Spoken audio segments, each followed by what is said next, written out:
தாவேக அரசு ஆட்சி பொறுப்புக்கு வந்ததிலிருந்து சட்டசபை நிகழ்ச்சிகள் வந்து பொதுவான கவனத்தை வந்து அதிகமாக ஈர்த்திருக்கிறது. நிறைய பேர் அதை வந்து கவனிக்க ஆரம்பிச்சிருக்காங்க அப்படின்னு சொல்லி ஒரு பார்வை இருக்குது. நிறைய பேர் உங்கள்கிட்ட பேசி சொல்லியிருப்பாங்க நம்ம நண்பர்கள்ட்ட. அண்மையில் நான் ஒரு இரண்டு விஷயங்கள் இது சார்ந்து ஒரு தகவல் வந்து என்னை வியப்பில் ஆழ்த்தியது.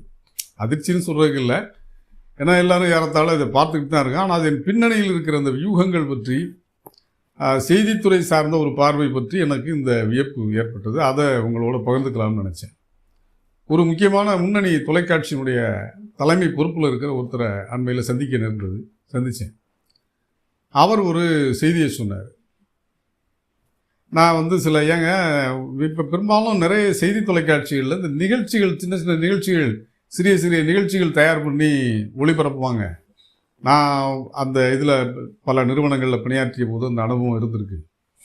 இப்போ எந்த செய்தி தொலைக்காட்சியிலுமே நிகழ்ச்சிகள்னு தனியாக இல்லாமல் ஒன்று ரெண்டு இந்த விவாத நிகழ்ச்சிகளை தவிர மற்றபடி செய்தி நேரலை இப்படி தானே போகுது. முக்கியமான செய்தி சேனல்களெல்லாம் நிறைய ப்ரோக்ராம்ஸ் மாதிரி நிகழ்ச்சிகள் மாதிரி இருக்கிற மாதிரி தெரியலையே அப்படின்னு கேட்டேன்.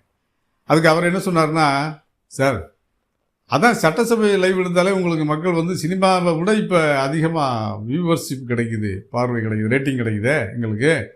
அப்புறம் இதுக்கு தனியாக வர நிகழ்ச்சி, தனியார் நிகழ்ச்சி நடத்துகிற மூஞ்சியை விட முதலமைச்சர் விஜய் மூஞ்சியை பார்க்குறது தானே மக்கள் விரும்புகிறாங்க. சட்டசபையில் நீங்கள் லைவ் எடுத்துட்டிங்கன்னா எந்த நிகழ்ச்சியும்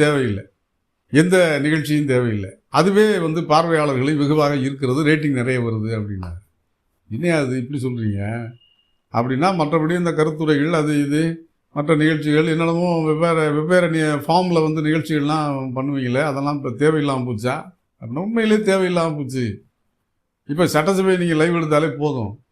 அதுபோக ஒரு முதலமைச்சர் வந்து தொடங்கி வைக்கிறது, அப்புறம் அவரே கார் ஓட்டுறது, அவரே வந்து சில லைவில் வந்து சில நிகழ்ச்சிகள் சில இடங்களுக்கு போய் ஆய்வு செய்கிறது, இதையெல்லாம் நேரில் எடுத்தாலே சரியாக போயிடுச்சு சார், எங்களுக்கு அதை விட ரேட்டிங் எதுலேயும் வரல சார் அப்படின்னு சொன்னேன். அப்படின்னு அவர் அந்த மாதிரி சொன்னார். எனக்கு இதில் ஒரு பெரிய வியப்பு, என்னடா அது இப்படி ஒரு பின்னணி இருக்குது. இந்த செய்தி சேனல்களில் நிகழ்ச்சிகள் குறைக்கப்பட்டதற்கான காரணம் பின்னணி இப்படி ஒன்று இருக்குது அப்படிங்கிறது எனக்கு உண்மையிலேயே வந்து அதிர்ச்சியாகவும் தான் இருந்துச்சு, அதை விட வியப்பாக இருந்தது. அப்போ ஒரு சமூகம், ஒரு செய்தித்தளம் இப்படி ஒரு பார்வையை வச்சுக்கிட்டு இப்படி ஒரு பயணம் பண்ண தொடங்கியிருக்கு இப்போ இந்த காலகட்டத்தில் அப்படின்னு சொல்லி தோணுச்சு இந்த செய்தி. என்ன காரணம் அப்படின்னா, இப்போ முதலமைச்சராக இருக்கிறவர் ஒரு திரைப்பட உச்ச நட்சத்திரம், அவரை பார்க்குறதுங்கிறது ஒரு என்டர்டெயின்மெண்ட்டு. ஒரு முக்கியமான செய்தி தொலைக்காட்சி சில ஆண்டுகள்னால் கிட்டத்தட்ட ஒரு 10-15 ஆண்டுகளுக்கு முன்னாடி அதனுடைய தொடக்க நிலையில் சில கூட்டங்கள் நடக்கிற போது அதற்கான முக்கியமாக ஆதாரமாக விளங்கிய ஒரு தலைமை பொறுப்பில் இருக்கிறவர் சொன்னார், செய்தியை என்டர்டெயின்மெண்ட்டாக மாற்றணுங்க, செய்தியை வந்து எல்லாரும் போர் அடிக்கிறது மாதிரி பார்க்குறாங்க, அதை என்டர்டெயின்மெண்ட்டாக மாற்றுறதுக்கு என்ன செய்யலாம், அப்படி யோசிங்க எல்லாரும் அப்படின்னு சொல்லி இந்த டெஸ்கில் ஆசிரியர் குழுக்கிட்ட சொல்லுவார். அப்போ நம்ம என்ன செய்வோம், அந்த சின்ன சின்ன செய்திகளாக கொடுக்குறது, அதில் உள்ள சுவாரஸ்யமான செய்திகளை இப்படி சுவாரஸ்யமாக கொடுக்குறது மக்களுக்கு, இந்த மாதிரி யோசிக்க ஆரம்பிப்போம். இப்போ அந்த மெனக்கெடெல்லாம் தேவையில்லை.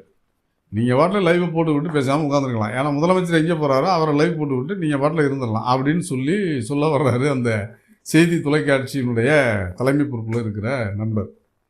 சரி, இது என்ன ஒரு ஆபத்தான போக்கு இல்லையா? ஜனநாயகத்தில் ஒரு முக்கியமான தூங்கிறது அதனுடைய சார்பில் ஒரு கருத்துக்களை சொல்வதற்கான ஸ்பேஸ் குறையும்.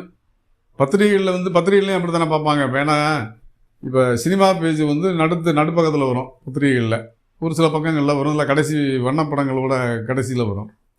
இப்போ இவர் முதலமைச்சர் இருக்கிறதுனால இவருடைய முதல் பக்கத்தில் இவருடைய வண்ணப்படங்கள் வந்துடும்.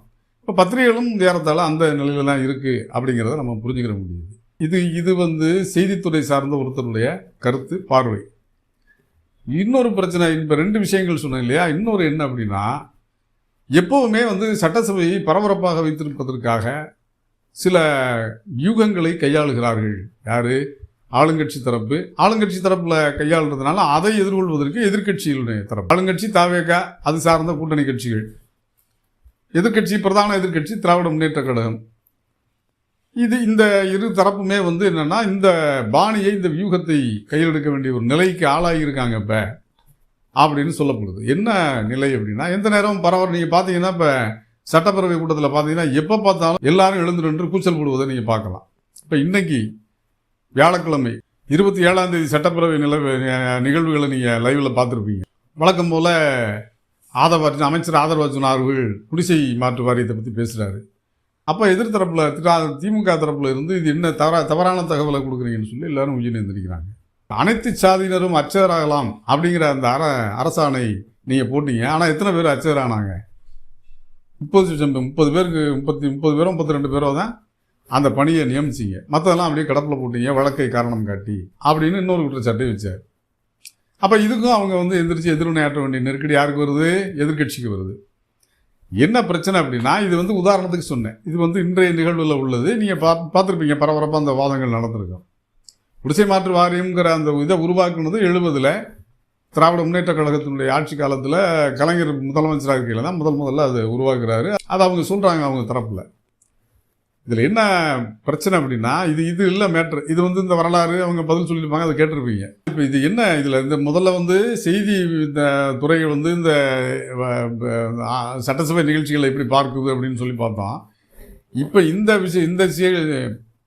இந்த விவாதம் குறித்து சட்டப்பேரவை நிகழ்வுகள் குறித்த இந்த நிகழ்ச்சிகளையும் உதாரணத்துக்கு இன்றைய நிகழ்வுகளை சொன்னேன்னா, இதில் இன்னொரு பின்னணி என்ன சொல்கிறாங்க, சுவாரஸ்யமாகவும் இருக்கிறது. ஆனால் அதே நேரத்தில் அது வந்து ஒரு கவலைக்குரிய செய்தியாகவும் கூட நம்ம எடுத்துக்கொள்ளலாம். அது என்ன அப்படின்னா, முக்கியமான ஹார்ட்கோர் பாயிண்டில் வந்து எது திராவிட முன்னேற்ற கழகம்னா அதற்கு என்ன அடையாளமாக சொல்லப்படுகிறதோ அந்த விஷயத்தை வந்து ஒரு கேள்விக்குட்படுத்துறது, அதை பற்றி ஒரு அதிர்ச்சியான விஷயத்தை சொல்கிறது. குடிசை மாற்று வாரியம்ங்கிறது திராவிட முன்னேற்ற கழகத்தின் அடையாளங்களில் ஒன்று. ஏன்னா அந்த திட்டத்தை தொடங்கியது திராவிட முன்னேற்ற கழகம். அதே மாதிரி அனைத்து சாதியினரும் அர்ச்சகராகலாம் அப்படிங்கிறது கலைஞருடைய முக்கியமான ஒரு முன்னெடுப்புகளில் ஒன்று. கடந்த திராவிட முன்னேற்ற கழக ஆட்சி காலத்தில் அதை நடைமுறைக்கு கொண்டு வந்தாங்க. அதில் மறுபடியும் அது வழக்குக்கு போச்சு. அது வந்து சிக்கலில் இருக்குது, அதை கிடப்பில் போட்டாங்கன்னு குற்றம் சாட்டுறாங்க இப்போ தாவேகா தரப்பில். அப்போ இது மாதிரி ஹார்ட்கோர் ஐடியாலஜி சார்ந்த திமுகவுனா ஒரு அடையாளம் இருக்கு இல்லையா, அந்த அடையாளத்தின் மீது ஒரு அதிர்ச்சியூட்டக்கூடிய கேள்விகளை ஒவ்வொரு நாளும் எழுப்புறது. உடனே அவங்க வந்து கொந்தளிக்கிறது, ட்ரிக்கர் ஆகிறது, இவங்க சண்டைக்கு அதாவது ப்ரொவோக் பண்ணுறது தான் அது.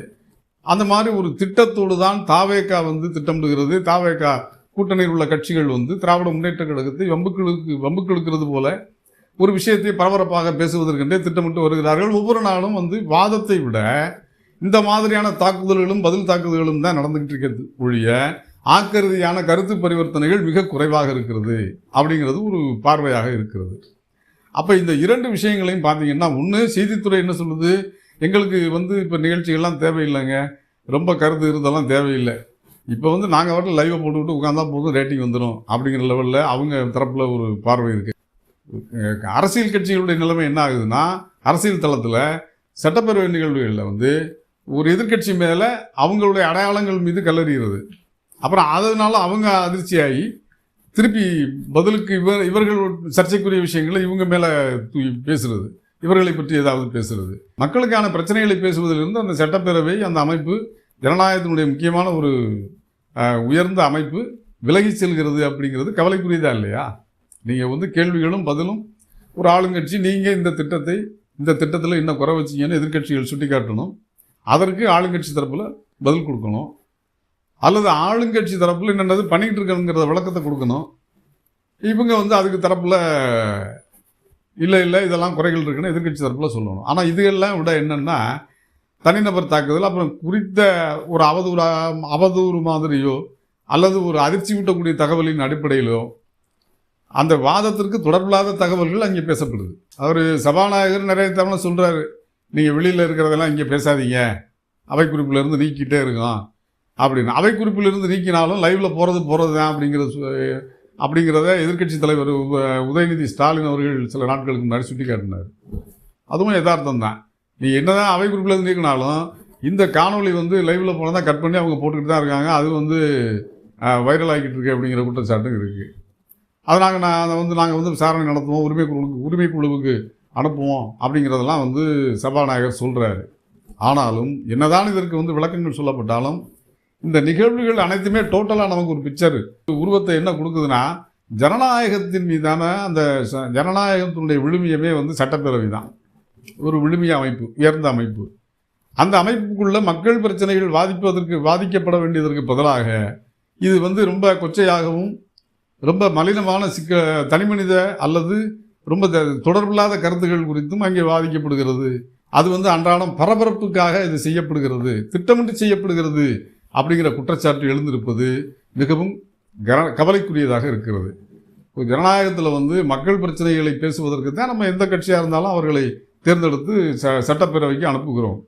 அந்த உறுப்பினர்கள் நம்முடைய பிரச்சனைகளை அங்கே பேசுவார்கள் என்ற நம்பிக்கையோடு தான் அவங்கள அனுப்புகிறோம். ஆனால் அவங்க போய் சண்டைக்கு வாடா அப்படிங்கிற மாதிரி ஒருத்தர் தாக்கி பேசிக்கிட்டு, எதை பேசுனா உயிர் எந்திரிப்பாங்களோ அதை இவங்க பேசுறது, எதை பேசுனா உயிர் எந்திரிக்கலாம் அதற்கு பதிலாக அவர்கள் வந்து இவர்கள் மீது எதை பேசினா இவங்களுக்கு டென்ஷன் ஆகுமோ அதை அவங்க சொல்கிறது, இந்த மாதிரி ப்ரொவோக் பண்ணுறது நிறைய இது பார்ப்பீங்க. இப்போ கட் பண்ணி போடுறாங்க.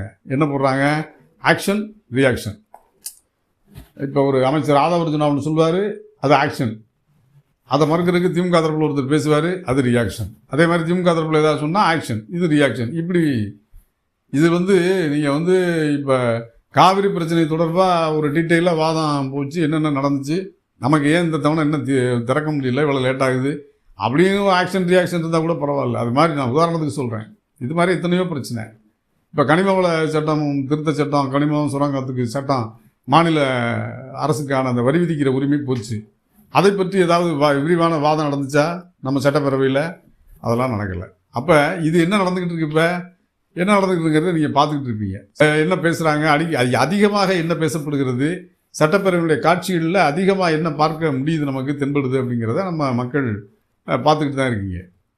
அப்போ இது வந்து நமக்கு ஒரு கவலை தரக்கூடிய விஷயம் என்னென்னா, ஆரோக்கியமான விஷயங்கள், ஆக்கிரதியான விஷயங்கள் வாதிக்கப்பட்டு ஒரு தீர்வுகளை காண வேண்டிய ஒரு சட்டப்பேரவை ஒரு நகைச்சுவைக்காக அல்லது பரபரப்புக்காக, இன்னும் சொல்லப்போனால் மிக மோசமாக இன்னொரு இது சொல்லப்படுது, ரீல்ஸுக்காகவும் தொலைக்காட்சிகளை பொறுத்தவரை ரேட்டிங்காகவும் பேரவை நிகழ்வுகள் திட்டமிட்டு கட்டமைக்கப்படுகின்றனவா என்ற கேள்வி எழுவது ஆபத்தானது இல்லையா? இந்த சந்தேகம் வர்றதுங்கிறது நல்லதா மக்களுக்கு? டிவி ரேட்டிங்காகவும் ரீல்ஸுக்காகவும் ஒரு பேரவையில் வந்து நிகழ்ச்சிகள் திட்டமிட்டு கட்டமைக்கப்படுகின்றன. திட்டமிட்டு ஒருத்தர் பேசுகிறாரு, எழுந்திரிச்சு ஒரு 2 நிமிஷம் 1 நிமிஷம் அதுக்காகவே பேசுகிறது, அது ரீல்ஸாக வந்துடும், கட் பண்ணி போட்டுருவாங்க. அப்புறம் அவங்களுக்கு கோவம் எது சொன்னால் அனாவசியமான ஒரு கருத்தை சர்ச்சையை கிளப்பி ஒரு தரப்பு இன்னொரு தரப்பை ப்ரொவோக் பண்ணுறது, இதெல்லாம் வந்து இந்த பரபரப்புக்காக ஏற்படுகிறது. இன்னொன்று, ஆக்கிரதியான வாதங்களை திசை திருப்புறது, மழுங்கடிக்கிறது. இப்படியான ஹிடன் அஜெண்டாவோடு ஒரு மறைமுக வேலை திட்டமாகவே இது வடிவமைக்கப்படுகிறதா அப்படிங்கிறது. இது வந்து ஒரு குறிப்பிட்ட அரசியல் கட்சி சார்ந்து நாம் வந்து யாரையும் குற்றம் சொல்லவும் இல்லை, நியாயப்படுத்தவும் இல்லை. யார் செய்தாலும் அது தவறு தான். அது ஆளுங்கட்சியாக இருந்தாலும் எதிர்கட்சியாக இருந்தாலும். ஏன்னா மக்கள் பிரச்சனை, மக்களுக்கான தேவைகளை வாதிக்க வேண்டிய இடம் அது. அதுக்காக ஒருத்தர் ப்ரொவோக் பண்ணிக்கிட்டு சண்டை போட்டுக்கிற இடம் இல்லை. அது வாதங்கள் வரும். ஒரு சட்டத்தை பற்றியோ திட்டத்தை பற்றியோ அதில் உள்ள குறைகளை பற்றியோ வாதங்கள் தவிர்க்க முடியாதவை.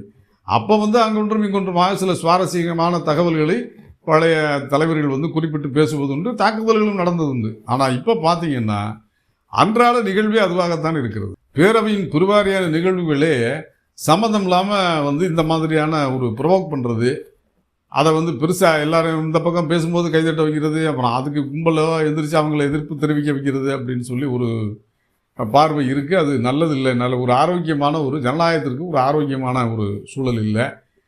மக்களுக்கான பிரச்சனைகளை பேசி அதற்கு தீர்வு காண ஒரு முக்கியமான இடம் அது.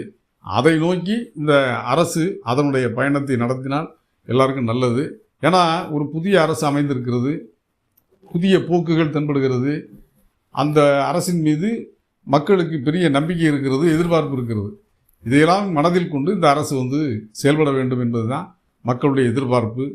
அதை விட்டுட்டு ரீல்ஸு ரேட்டிங்னு வந்து ஒரு பேரவை நிகழ்வுகள் அமைவதும், இப்படி ஒரு மலிவான போக்கில் அரசியல் கட்சிகள் பயணிப்பதும் அவற்றை அங்கீகரிப்பதும் ஜனநாயகத்திற்கு மிகப்பெரிய ஆபத்து என்பதில் மற்றும் இருவேறு கருத்து இருக்க முடியாது. நன்றி நண்பர்களே. அடுத்த ஒரு காணொளியில் நாம் சந்திப்போம்.